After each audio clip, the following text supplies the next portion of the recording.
9:51 a.m. January 20, 2024. And June June 20, 2024.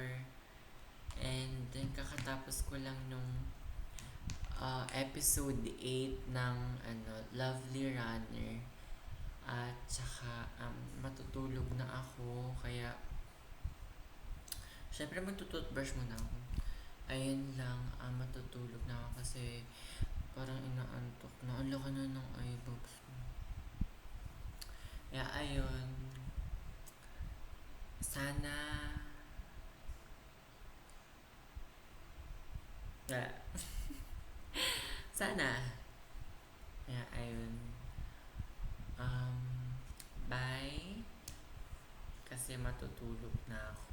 Hindi ko alam kung magpapabarangay ID na ako mamaya. Pero sana magising ako ng maaga para makapagpa-passport na ako.